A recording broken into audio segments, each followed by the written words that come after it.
Welcome everyone. आज अपन discuss करेंगे de Broglie concept को लेके, डी ब्रोगली इक्वेशन को लेके, वेव को लेके क्या इक्वेशन दी, पार्टिकल्स को लेके इन्होंने क्या एक्सप्लेन किया। तो इन्होंने सिंपल सी बात एक्सप्लेन की कि कोई भी मैटर जो होता है उसका ड्यूअल बिहेवियर होता है। कैसा बिहेवियर होता है? ड्यूअल बिहेव होती है। कोई भी मैटर होती है वो ड्यूअल बिहेव करती है, मतलब वो एज लाइक वेव भी बिहेव करेगी और एज लाइक पार्टिकल भी बिहेव करेगी। अकॉर्डिंग टू डी ब्रोगली ये जितना वेव लाइक बिहेव करती है उतना ही किसके लाइक बिहेव करती है? पार्टिकल के लाइक बिहेव करती है। इट्स मीन्स जितना वेव नेचर होगा उतना ही इसका पार्टिकल नेचर होगा। सीधी सीधी बात है, ये कॉन्सेप्ट क्लियर है। और उसके बाद में क्या बोला इन्होंने कि जैसे मान लो यहाँ पे as like behave wave and particle both. उसके अलावा यहाँ पे ये बोला कि जितनी एनर्जी इसकी वेव फॉर्म में होगी उतनी एनर्जी इसकी पार्टिकल की फॉर्म में होगी। इसलिए यहाँ पे ओवरऑल जब इन दोनों टर्म्स को अपन रिलेट करते हैं तो इसके बहुत सारे कॉन्सेप्ट निकल के आते हैं, कुछ इक्वेशन तैयार होती है जिनके क्वेश्चन मैक्सिमम पूछे जाते हैं। उन्हीं इक्वेशंस को अपन समझते हैं। पहला जो आता है वो आता है लैम्डा का इक्वेशन। यहाँ पे कैलकुलेट करेंगे अपन लैम्डा रिलेशन विद लैम्डा का जो रिलेशन है वो देखेंगे अपन मास और वेलोसिटी के टर्म में क्या क्या होता है। तो यहाँ पे देखिए दोनों टाइप की अपन एनर्जी को कैलकुलेट कर लेते हैं। एक तरफ सबसे पहले सिंपली यहाँ पे ये बताया आइंस्टीन के अकॉर्डिंग एक पार्टिकल की जो एनर्जी होती है इक्वल टू होता है mc²। ये एक पार्टिकल बिहेव को रिप्रेजेंट कर रही है। वैसे ही प्लांक ने बताया कि इक्वल टू होता है hc/λ। ये इसके कौन से बिहेव को रिप्रेजेंट कर रहा है?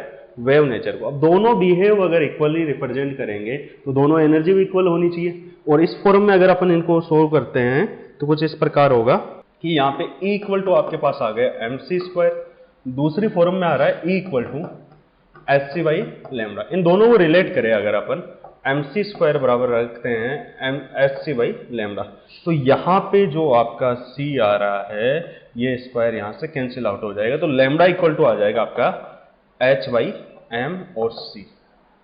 यहाँ लैम्डा जो है वो रिप्रेजेंट कर रहा है किसको भाई? वेव लेंथ को लेके।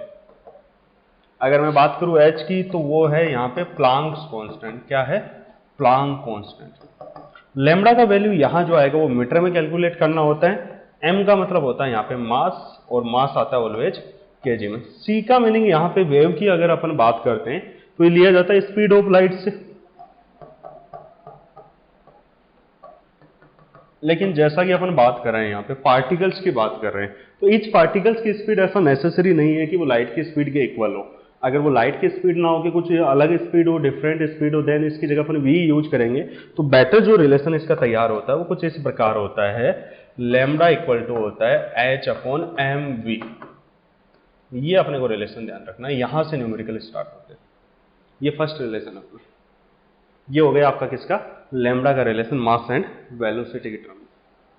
सेकंड जो रिलेशन आता है ड्यूअल नेचर के अकॉर्डिंग वो क्या आता है? अपन ने सीखा है कि जो मोमेंटम होता है, मोमेंटम जिसको अपन p से रिप्रेजेंट करते हैं, ये सेकंड है मोमेंटम रिलेशन बिटवीन मोमेंटम और वेवलेंथ।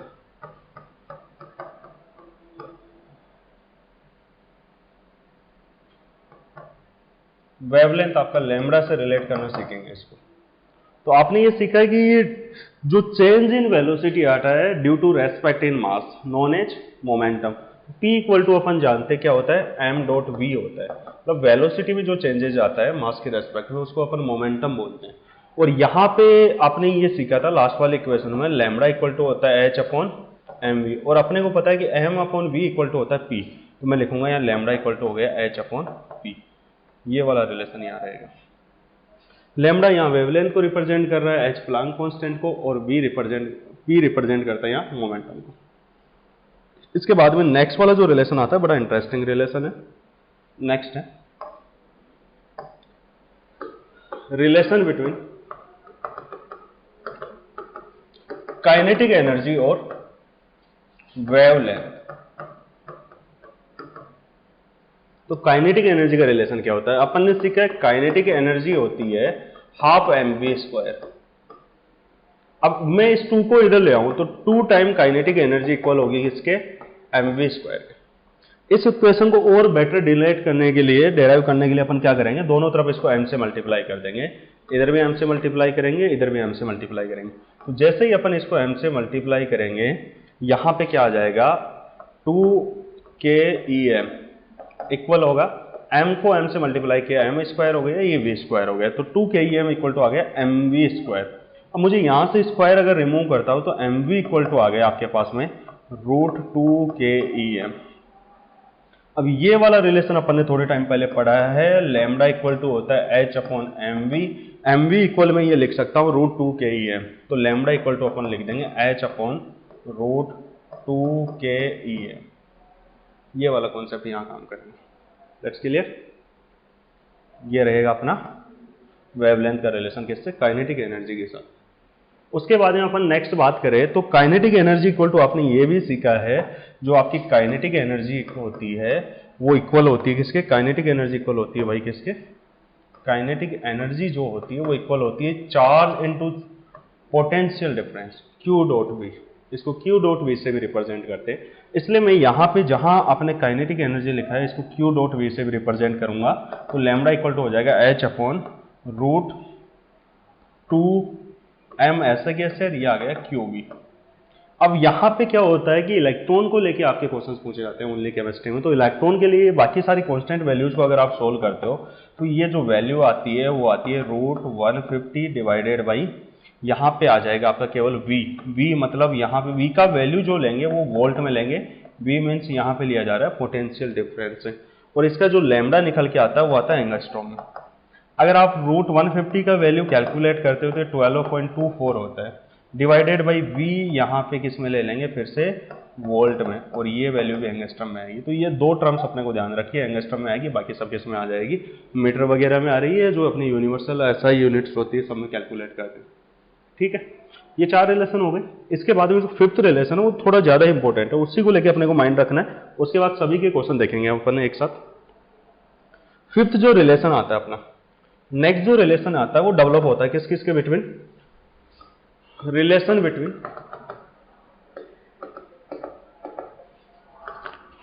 एंगुलर मोमेंटम और रिलेशन बिटवीन एंगुलर मोमेंटम और वेवलेंथ। अब यहां किस तरीके से तैयार होता है ये देखते हैं। आपने ये सीखा है कि जो एंगुलर मोमेंटम होता है mvr होता है वो किसके इक्वल होता है, nh अपॉन 2 पाई के। यहां मैं क्या करता हूं, देखिए यहां पे ये वाली इक्वेशन में 2 पाई है और यहां से r है। अब मैं इस m और v को उठा के इधर ले आऊंगा और 2 पाई को उठा के इधर ले आता हूं, तो यहां पे क्या होगा, ये आ जाएगा 2 pi r equal to nh upon mv।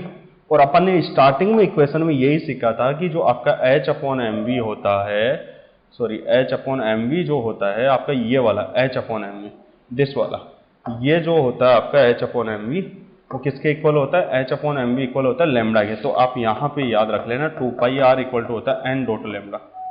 ये वाले रिलेशन के सबसे ज्यादा क्वेश्चंस यहाँ से पूछे गए हैं, मैक्सिमम जो क्वेश्चन पूछे जाते हैं यहीं से पूछ लिए जाते हैं। Okay, let's clear.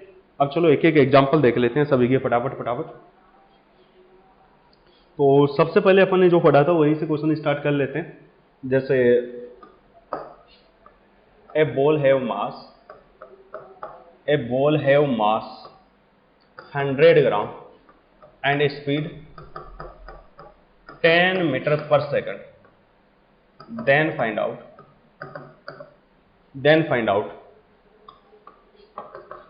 the mass, sorry, then find out the wavelength of ball.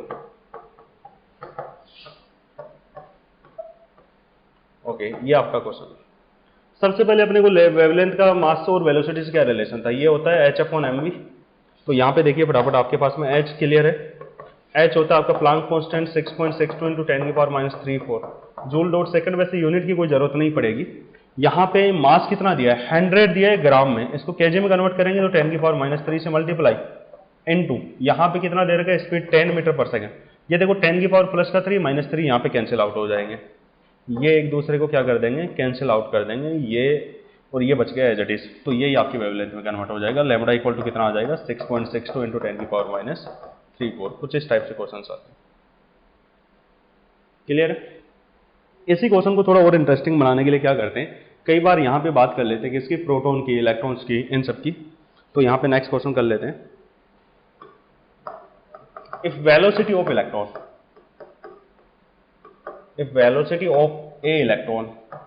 r 10 की power 4 metre per second, then find out the wavelength of electron। ठीक है, ऐसा कुछ क्वेश्चन दिया है। अब आपको ये अच्छे से क्लियर है कि इलेक्ट्रॉन की जो वेवलेंथ है वो कैसे कैलकुलेट करेंगे। यहाँ पे फिर से वही फॉर्मूला आपके पास, देखो क्या क्या प्रोवाइड करा है, क्वेश्चन को अच्छे से रीड कर लीजिए ध्यान से। आपके पास दिया है if velocity of an electron r, यानी आपको वी प्रोवाइड करा है और आपसे क्या जानना चाह रहा है, वेवलेंथ लैम्डा। और आपको एक चीज ऑलवेज माइंड रखनी होती है, जो मास ऑफ इलेक्ट्रॉन होता है वो कितना होता है, यानी एम आपको माइंड रखना होता है 9.1 इंटू 10 की पावर -31 kg। ओके, बाकी कॉन्सेप्ट आपके सामने, फटाफट इसको सोल्व कर लेते हैं। क्या आएगा, देखिए यहाँ पे लैम्डा इक्वल टू होता है h upon m dot v. h का वैल्यू है 6.62 इंटू 10 की पावर -34। यहाँ पे m का वैल्यू आ गया 9.1 इंटू 10 की पावर -31 इंटू वेलोसिटी दी है 10 की पावर 4। देखिए क्वेश्चन में वेलोसिटी या तो आपको प्रोवाइड कराएगा, नहीं प्रोवाइड कराता है तो आपको वेलोसिटी फाइंड आउट करना आना चाहिए ईच एटम ईच आयंस का, और वहां पे आपको बोहर ऑर्बिटल वाली थ्योरी लगानी है, v equal to v naught z by n से ये सोल्व हो जाएगा। ठीक है, तो यहाँ पे देखिए ये 10 की पावर -31 है, ये 10 की पावर प्लस का 4 है, तो यहाँ पे कितना बचेगा, 10 की पावर -27, ऊपर जाएगा तो प्लस का 27, तो ये 27 प्लस का और ये आ गया माइनस का 34, तो ओवरऑल आंसर यहाँ आ जाएगा, इसको सोल्व करोगे तो 10 की पावर ये -7। ठीक है, ये हो जाएगा, देखो 27 ऊपर जाएगा, -7 बच गया। अब देखिए 6.62, ये 3 से अप्रोक्सीमेट 2 टाइम घटेगा तो 3 टाइम, 2/3 होता है 0.67, तो ये 0.67 या 68 के अप्रोक्सीमेट आंसर आएगा। अब इसको और बेटर करना चाहो तो 6.8 इंटू 10 की पावर -8 कर सकते हो आप, मीटर में आ जाएगा आंसर। इसको और बेटर करना चाहो तो आप ऑप्शन क्लोज ढूंढ लेगा। Let's clear. अब नेक्स्ट बात करेंगे अपन मोमेंटम वाले क्वेश्चंस को लेके। तो मोमेंटम में क्या होता है, आपको किसी भी एक पर्टिकुलर पार्टिकल के लिए मोमेंटम डायरेक्टली प्रोवाइड कराएगा और वेवलेंथ फाइंड आउट करवाएगा। अब जैसे मोमेंटम आपको बहुत से ऑर्बिटल्स का फाइंड आउट करना आता है, नहीं आता है तो आपको किसी ऑर्बिट का नाम बोलेगा, जैसे सेकंड ऑर्बिट, थर्ड ऑर्बिट, तो वहां आपने जो मोमेंटम कैलकुलेट किया है या तो उससे क्वेश्चंस आएंगे या फिर डायरेक्टली कोई पार्टिकल बोलेगा जिसका मोमेंटम बोलेगा और आपसे वेवलेंथ पूछेगा। ठीक है, जैसे the momentum of a cricket ball are, momentum of cricket ball are 10 की power 6 kg metre per second. then find out the wavelength of ball। इस तरीके से क्वेश्चन आएगा कि एक बॉलर है, उसने बॉल फेंकी है, जो बॉल थ्रो की है उसका मोमेंटम आपको दिया है 10 की power 6 kg metre per second की टर्म में। अब यहाँ पे आपको क्वेश्चन में सोल्व करके वेवलेंथ बतानी है, तो लैम्डा इक्वल टू क्या होता है, h अपॉन p। अब यहाँ पे आपको कुछ नहीं करना, x का वैल्यू पता है 6.62 इंटू 10 की पावर -34, ये डिवाइड हो जाएगा किससे, 10 की पावर 6 से, ऊपर आएगा ऐड हो जाएगा और ये कितना हो जाएगा 6.62 इंटू 10 की पावर -40। इस तरीके से अपन वेवलेंथ कैलकुलेट कर लेंगे। Let's clear. अब बात करेंगे अपन काइनेटिक एनर्जी को लेके। तो काइनेटिक एनर्जी के न्यूमेरिकल्स कैसे आते हैं भाई, ये थोड़ा सा ध्यान देने लायक पॉइंट है। काइनेटिक एनर्जी में क्या होता है, आपसे कुछ ना कुछ काइनेटिक एनर्जी प्रोवाइड कराएगा, किसी पार्टिकल की मास देते हुए क्या कराएगा, उसकी काइनेटिक एनर्जी प्रोवाइड कराएगा। हो सकता है डायरेक्ट इलेक्ट्रॉन के लिए दे दे, और मैक्सिमम टाइम जो क्वेश्चंस पूछे गए कंपटीशन में वो काइनेटिक एनर्जी के इलेक्ट्रॉन से रिलेट करके पूछे गए। तो इलेक्ट्रॉन से रिलेट करके काइनेटिक एनर्जी के क्वेश्चंस कैसे आते हैं, देखिए फटाफट एक क्वेश्चन डिस्कस कर लेते हैं।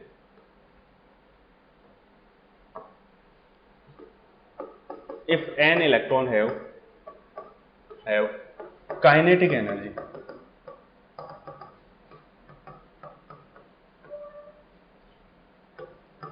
into 10 की power -25 joule, then find out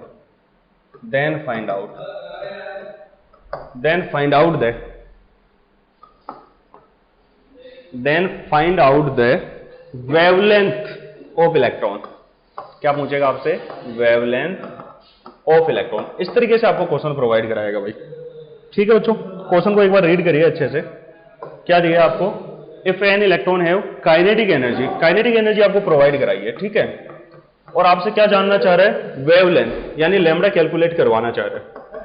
अब आपको यहां पे क्या करना है, जो लैम्बडा से रिलेशन वाला फॉर्मूला है वो लगा देना है, सीधा सीधा क्वेश्चन है।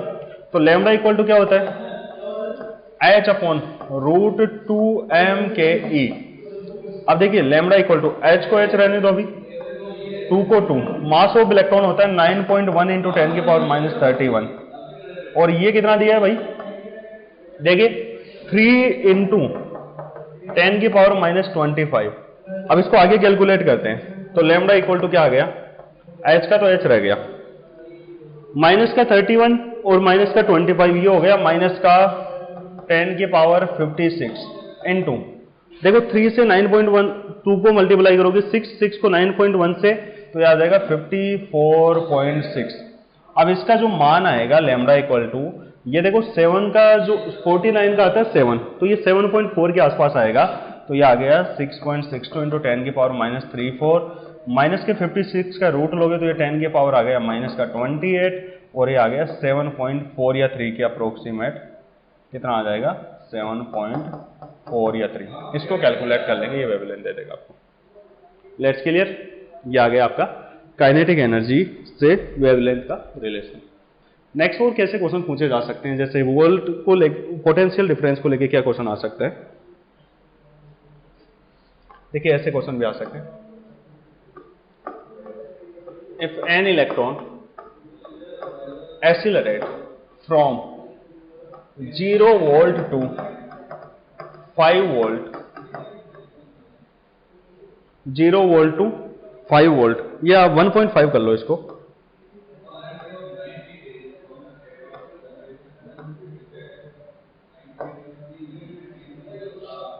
an electron accelerate from 0 volt to 1.5 volt, then find out the wavelength of, then find out wavelength। Okay, तो आपसे क्या बोला है कि देखिए यहाँ पे लैम्बडा पूछा है, आपको पता है इसका फॉर्मूला क्या होता है, root 150 divided by potential difference किसमें, वोल्ट में, तो ये दे रखा 1.5, ये आ गया कितना रूट 100। अब लैम्बडा इक्वल टू रूट 100 है, तो लैम्बडा इक्वल टू आ गया 10 एंगस्ट्रॉम, बस यही आ गया आपकी वेवलेंथ। तो कुछ इस तरीके से क्वेश्चंस कैलकुलेट कराता है। अब इसके बाद में जो अपन डिस्कस करने जा रहे हैं वो सबसे इंपॉर्टेंट कॉन्सेप्ट है इसका, जिसके क्वेश्चन सबसे ज्यादा पूछे गए। ओके, तो उसको लेके एक और एग्जांपल डिस्कस कर लेते हैं। जैसे एक क्वेश्चन पूछा जाता है, इसमें कैसे क्वेश्चंस आते हैं, एक क्वेश्चन डिस्कस करते हैं। जैसे find out the wavelength, find out the wavelength for second orbit of Hg plus ion।